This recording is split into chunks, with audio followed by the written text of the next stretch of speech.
ऐसी एक और इंटरेस्टिंग प्रणाली है, ऐसी एक इंटरेस्टिंग श्रेणी है पौधों की जो दूसरों के ऊपर डिपेंडेंट होते हैं, पर वो पादप के ऊपर नहीं होते हैं। क्या आपने कभी ऐसे पौधों के बारे में जाना है जो और जीवों को खाते हैं, इंसेक्ट्स को खाते हैं? क्या आपने जाना है कि कुछ ऐसे पौधों के बारे में जो असल में क्या होता है कि मूवीज के अंदर कुछ ऐसे पौधे दिखाई देते हैं जो कि बहुत बड़े होते हैं, है ना, और बड़े होने के साथ साथ में वो क्या मतलब वो किसी पूरे मनुष्य को ही अपने आसपास में या किसी और जीव को भी निगल जाते हैं। देखे है ना आपने ऐसे? पर वो सब निर्माता की कल्पना होती है। पर वो जो कल्पना भी होती है उसका भी कोई ना कोई आधार होता है, कोई बेसिस होते हैं, और वो किस बेसिस पे आधारित होते हैं? बिल्कुल इन्हीं पौधों के ऊपर, जिनके बारे में मैं अभी आपसे बात करने वाली हूं। जिस पौधे के बारे में आज हम बात करेंगे, पादप के बारे में, उसका नाम है पिचर प्लांट या घटपर्णी। और इसका नाम भी ना इसकी संरचना के ऊपर दिया हुआ है।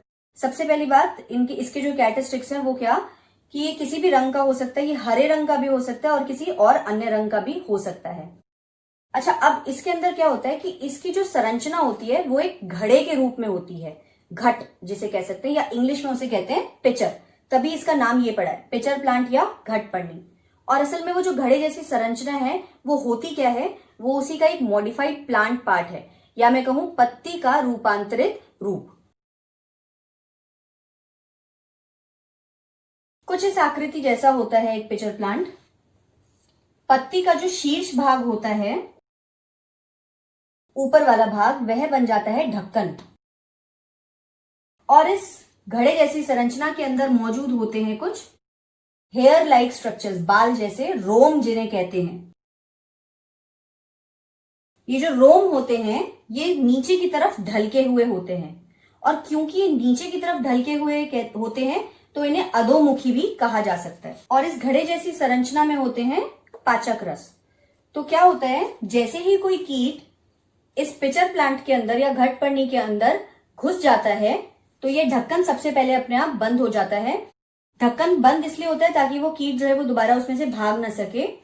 और ये जो पाचक रस मौजूद होते हैं, क्योंकि कीट भक्षी रोम जो हेयर लाइक स्ट्रक्चर है उसमें उलझ जाता है, तो पाचक रस क्या करते हैं, फटाफट से उस कीट का भक्षण कर, उसका पाचन कर, और अपने जो भी पोषक तत्व उन्हें चाहिए होते हैं इसको पाचित करके अपनी कमी को पूरा कर लेते हैं।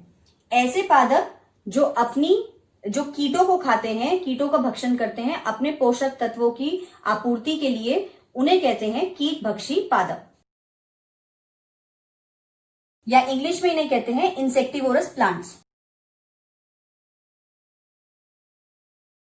तो आपका आज का एक छोटा सा होमवर्क है जो मैं आपको देने वाली हूं, वो क्या कि मैं आपको 2 ऐसे इंसेक्टिवोरस प्लांट्स के नाम बताऊंगी जिनके बारे में आप खुद अपने आप स्टडी करें और उनकी फंक्शनिंग के बारे में जानें। पहला है वीनस फ्लाई ट्रैप और दूसरा है सनड्यू। Thank you.